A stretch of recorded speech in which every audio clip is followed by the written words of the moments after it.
नमस्कार दोस्तों, जय हिंद, वंदे मातरम। मैं आपके साथ जायसवाल सर। दोस्तों, स्वागत करते हैं शिक्षक भर्ती के चैनल पर, जायसवाल कोचिंग सेंटर पर। दोस्तों, बात करेंगे शिक्षक भर्ती के आपके संस्कृत की बात करेंगे। दोस्तों, संस्कृत व्याकरण प्लस पेडागोजी का यह कंसेप्ट है और 30 महत्वपूर्ण प्रश्नों का यह संग्रह है। 15 प्रश्न आपके व्याकरण के, जो भी आपका सिलेबस है, आपका एग्जाम पैटर्न है, उसी के अकॉर्डिंग यहाँ पर सभी प्रश्नों को लाया गया है। सभी आपके एग्जाम पैटर्न पर हैं और परीक्षा में आए हुए प्रश्न हैं या संभावित प्रश्न होने वाले हैं।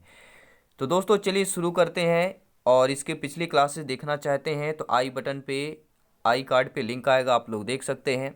तो चलिए शुरू करते हैं। सभी मित्रों को जय हिंद, वंदे मातरम। दोस्तों, पहला प्रश्न आ चुका है। कल हमने आपसे एक ये प्रश्न डिस्कस किया था। कौन सा प्रश्न था कि देवता शब्दस्य लिंग स्यात्, देवता शब्द का लिंग क्या होगा? पुल्लिंग होगा, स्त्रीलिंग होगा, नपुंसक होगा या न कोई, यानी इनमें से कोई नहीं। तो देवता शब्द का लिंग क्या होता है? स्त्रीलिंग होता है, सभी लोग जान लेंगे। ठीक है, ये कल का प्रश्न था। और आज के 15 प्रश्नों में से पहला प्रश्न यह है, श्रीमान कुत्र गच्छति रेखांकित पदे प्रत्यम स्यात्। अब रेखांकित पद देखेंगे, श्रीमान में रेखांकित पद है आपका, इस पद में आपको प्रत्यय बताना है। तो श्रीमान में कौन सा प्रत्यय लगा हुआ है? कतवत प्रत्यय है, सानच है, मतुप है या तल है? तो सभी लोग जानते हैं यहाँ पर मतु प्रत्यय हो जाएगा। राइट ऑप्शन आपका तीसरा हो जाएगा। चलिए अगला प्रश्न देख लेते हैं। समसनम स्यात्, समसनम को क्या बोला जाएगा? संधि बोला जाएगा, प्रत्यय बोला जाएगा, समास बोला जाएगा या कारक बोला जाएगा? तो समसनम को समास बोला जाता है। ठीक है, तो क्या बोला जाता है? समासः बोला जाएगा। राइट ऑप्शन आपका तीसरा हो जाएगा। सभी मित्रों को जय हिंद, वंदे मातरम है। आप सभी लोग भावी अध्यापक अध्यापिकाएं हैं, सभी भाई बहनों का स्वागत अभिनंदन है। जितने भी भाई बहन सब्सक्राइब करके आए हैं, इस सदस्यता हासिल करके आए हैं, सभी को दिल से धन्यवाद है। दोस्तों, अगला प्रश्न यह दोस्तों, हरिहरऊ पदे समासो वर्ते। देखिए, आपको समास, अव्यय हो पूछा जाता है, कारक पूछे जाते हैं, संधि पूछे जाते हैं, प्रत्यय, उपसर्ग, यही आपके ज़्यादातर प्रश्न आते हैं आपके। ठीक है, प्राथमिक शिक्षक भर्ती परीक्षा में। तो इन्हीं प्रश्नों को लेकर आए हैं दोस्तों इस क्लास पर। तो हरिहरऊ पदे में समास क्या होता है? तो सभी लोग जानते हैं, जहाँ पर आपके दोनों पद प्रधान होते, हरि और हरि। ठीक है, यहाँ पर हरि और हरव दोनों पद प्रधान है तो आपका द्वंद्व समास हो जाएगा। संख्यावाचक होता है तो आपका द्विगु समास हो जाता है। ठीक है, इनमें कन्फ्यूजन होता है। तो द्वंद्व मतलब दो व्यक्तियों में द्वंद्व होता है, यानी दोनों में बराबर द्वंद्व होता है, दोनों पहलवान होते हैं, यानी क्या होगा? दोनों पद अगर आपके क्या हो, प्रधान पद होंगे, तभी आपको वह द्वंद्व समास हो जाता है। अगला प्रश्न देख लेते हैं। पंचगंगम पदे समासो वर्ते। अब पंचगंगम में क्या होगा? बच्चे बोलेंगे द्विगु समास होगा। पंचगम यानी 5 गंगों का समूह। ठीक है, समानाहार है, 5 गंगम समानाहार है होगा, लेकिन यहाँ पे ऐसा ऑप्शन ही नहीं है, क्योंकि आपका पंचगंगम में द्विगु समास होता ही नहीं है। तो अब भैया क्या होगा? क्या अव्ययीभाव होगा, तत्पुरुष होगा, बहुब्री होगा या द्वंद्व होगा? तो पंचगंगम में दोनों पद प्रधान तो नहीं होंगे। पंच गंगम किसके लिए है? अर्थात यहाँ पे दूसरा आएगा, तो अब क्या हो जाएगा? अव्ययीभाव समास हो जाएगा। क्या हो जाएगा दोस्तों? आपका अव्ययीभाव समास हो जाएगा। सभी लोग जानते हैं, समझते हैं, सभी को आप लोग जानते हैं, सर्वज्ञ हैं, क्योंकि शिक्षक जो होता है भैया, राष्ट्र निर्माता में सबसे बड़ा योगदान आपके, आप सभी भावी अध्यापक अध्यापिकाओं शिक्षकों का होता है। आप सभी को नमन है दोस्तों। अगला प्रश्न आ चुका है कि पंचपात्रम पदे समासो वर्ते। अब पंचपात्रम में पद में समास क्या होने वाला है? क्या है? पंचपात्रम। अभी क्या था आपका? पंचगंगम था, यहाँ पे पंचपात्रम दे दिया गया है। अभी भी यहाँ पे बच्चे बोलेंगे कि यहाँ पे भी आपका द्विगु समास होगा। जब आपके ऑप्शन में द्विगु समास नहीं है, तब आप क्या करेंगे? बच्चे बोलेंगे हमारी आंखें तो खुल जाएंगी। ऐसा नहीं है दोस्तों।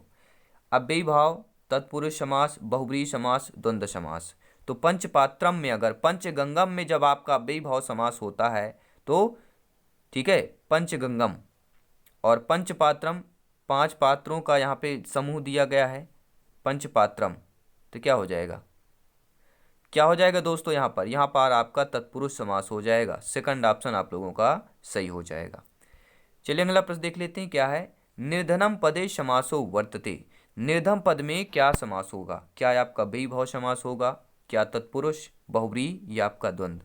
निर्धनम तो सभी लोग जानते हैं, निर्धन, जिसके पास धन न हो उसे निर्धन बोलते हैं। तो यहाँ पर क्या हो जाएगा? अव्ययीभाव समास हो जाएगा।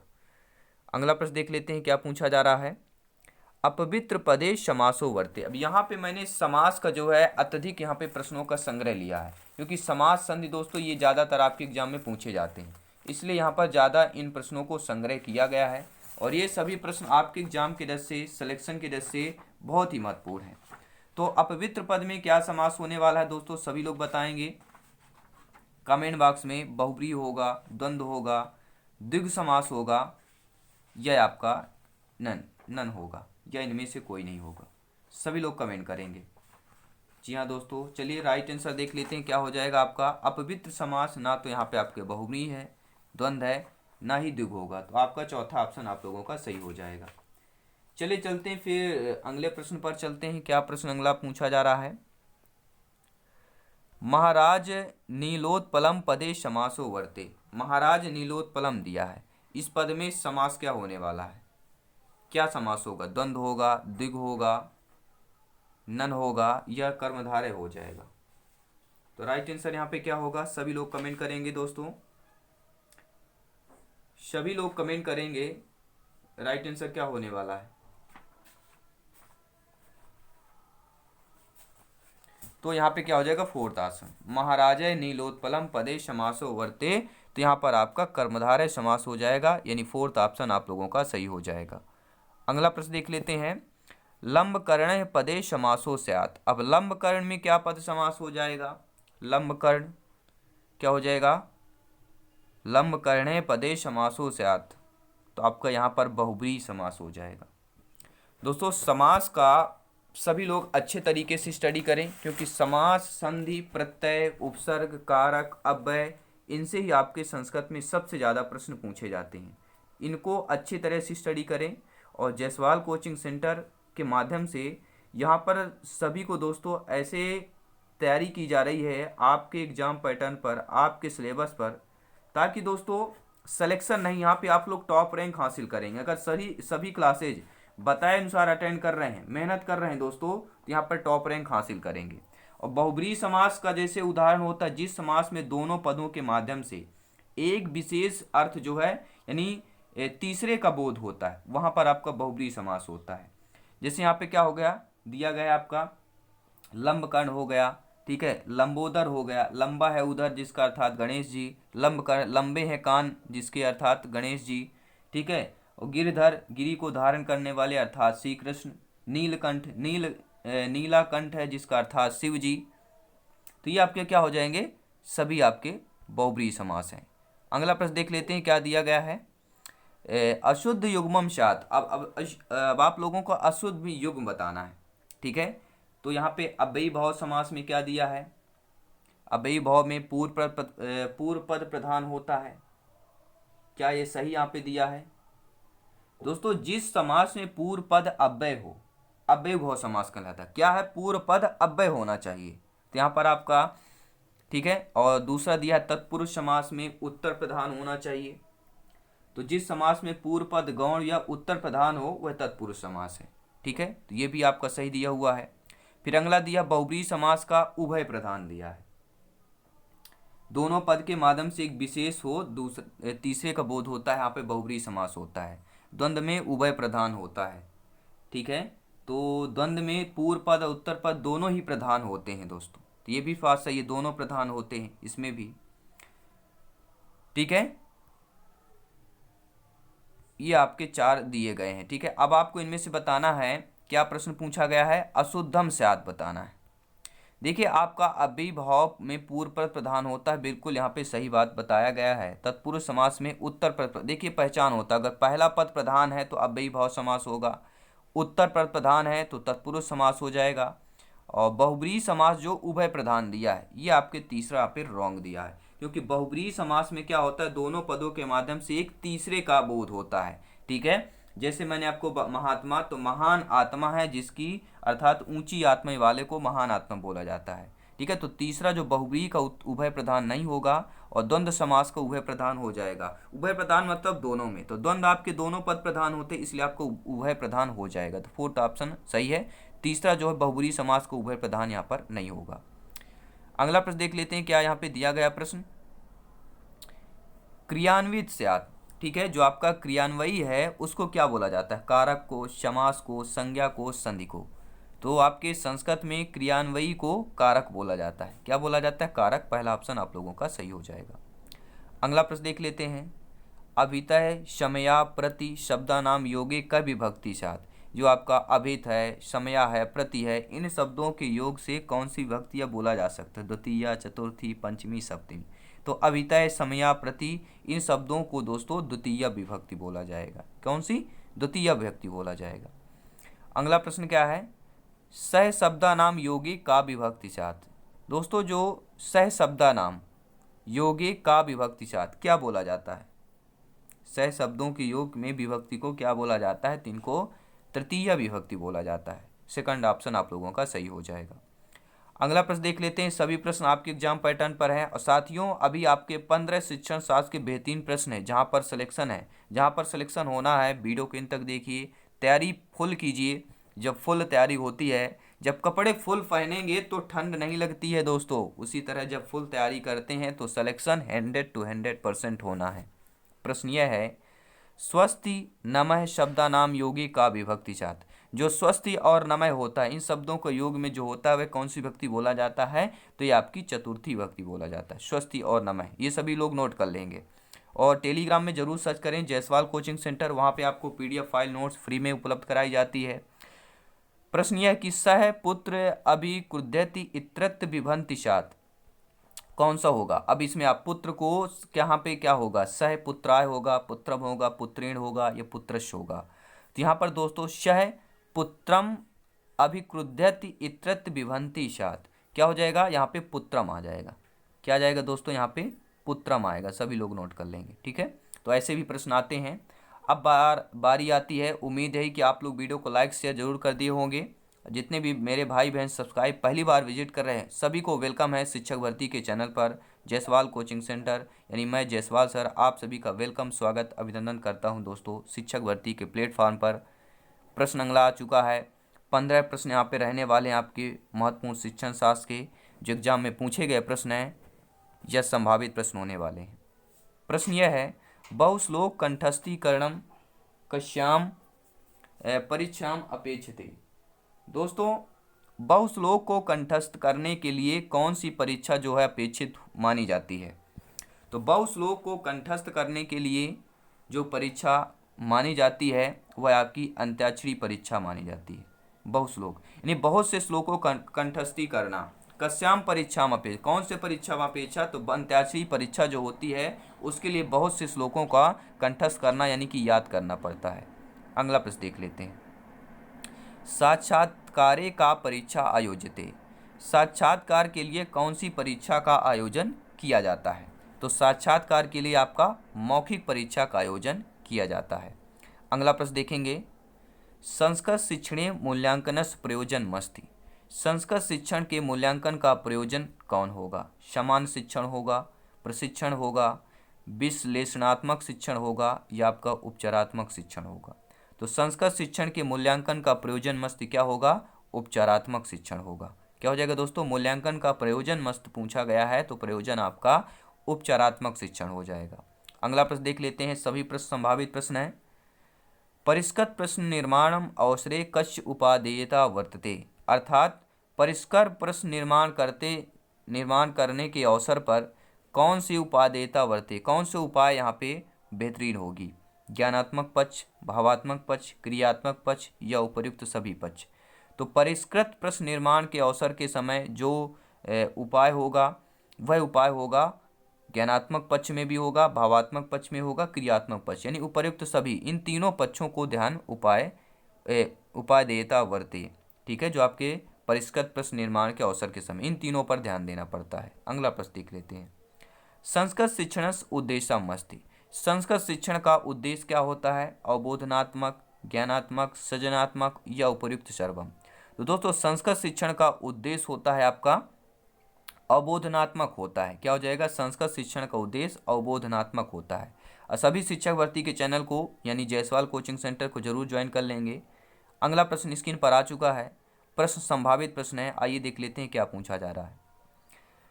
निबंधात्मक परिचयम विश्वसनीय का परीक्षा। दोस्तों जो आपकी निबंधात्मक परीक्षा होती है उसकी अपेक्षा में विश्वसनीय का परीक्षा, कौन सी विश्वसनीयता परीक्षा होगी?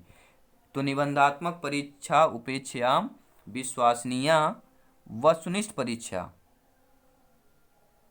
दोस्तों निबंधात्मक परीक्षा की उपेक्षा में विश्वसनीयता परीक्षा कौन सी होती है? तो आपके वस्तुनिष्ठ परीक्षा में सबसे ज़्यादा होती है। ठीक है, निबंधात्मक परीक्षा की उपेक्षा में विश्वसनीयता, जो विश्वसनीय परीक्षा होती है वह वस्तुनिष्ठ परीक्षा होती है। अगला प्रश्न देख लेते हैं। स्वाध्याय प्रलयाय सोपानानि सन्ति। दोस्तों स्वाध्याय प्रलयाय के सोपान कितने हैं? यह कौन सा है? नियोजन, क्रियान्वय, मूल्यांकन या सर्वाणी, यानी ये सभी। तो स्वाध्याय प्रलयाय सोपान के आपके नियोजन भी स्वाध्याय प्रलयाय का सोपान है, क्रियान्वय भी है, आपका मूल्यांकन भी है, तो सर्वाणी, ये सभी हो जाएगा। राइट ऑप्शन आपका फोर्थ हो जाएगा। सभी मित्रों को जय हिंद है, इंकलाब जिंदाबाद। दुगनी एनर्जी के साथ वीडियो को शुरू करते हैं, वही एनर्जी के साथ वीडियो को एंड करते हैं ताकि एनर्जी फुल रहे, तैयारी लाजवाब हो और सिलेक्शन अगले साल एक सरकारी सीट चाहिए, वो भी अध्यापक अध्यापिका के तौर पर। सभी भाई बहनों का स्वागत अभिनंदन है। अगला प्रश्न आ चुका है। सभी लोग आप लोग कमेंट करेंगे, प्लीज़ सभी लोग कमेंट करें, फीडबैक करें कि आप लोगों का स्कोर क्या है। तो संस्कृत भाषा कौशलस्य प्रथम कौशलम अस्ति, ये बहुत ही बार पूछा गया है, प्रत्येक बार पूछा जाएगा। और कौशल से संबंधित 2 प्रश्न रखे हैं दोस्तों, जी हाँ 2 प्रश्न नोट कर लेंगे सभी लोग।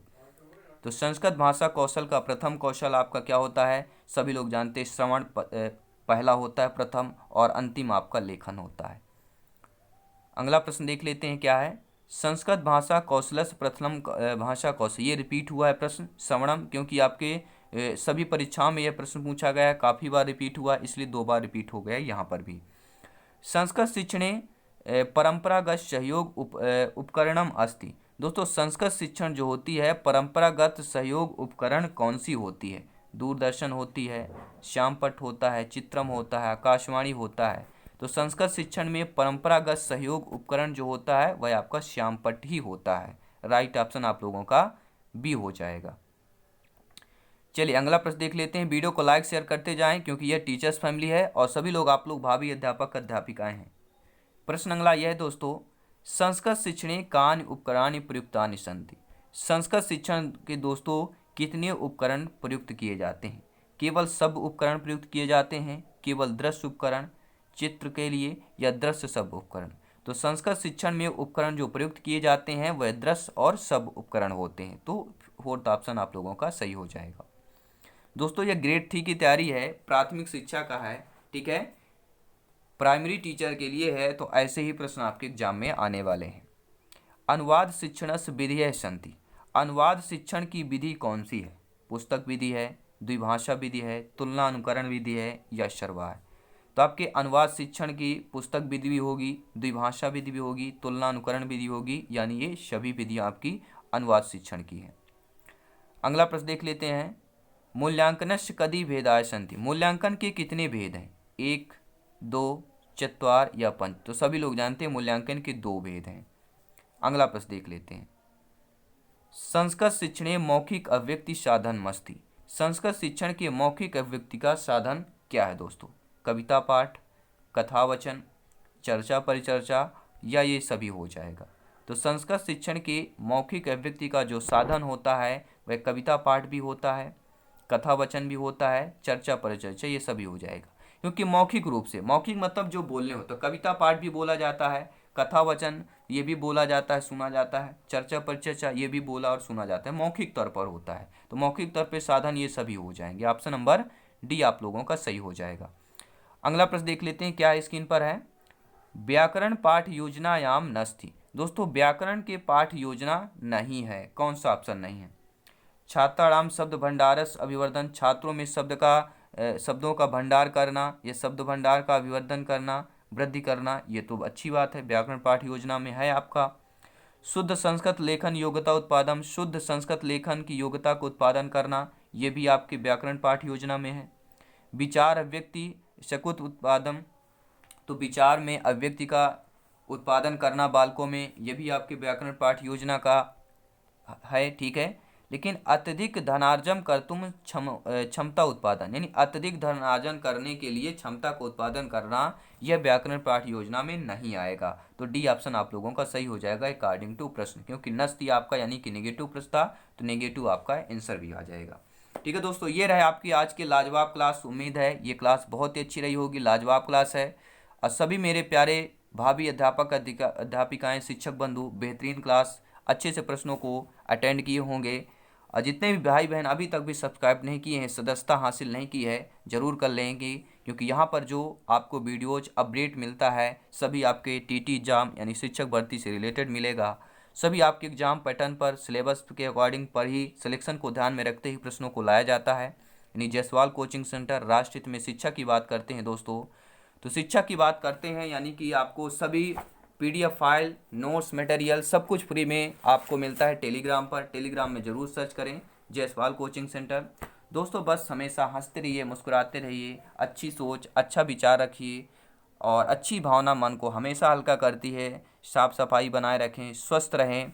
और दोस्तों वक्त बनाने वाले को जरा सा वक्त देकर देखो, वो आपका वक्त बदल देगा। जय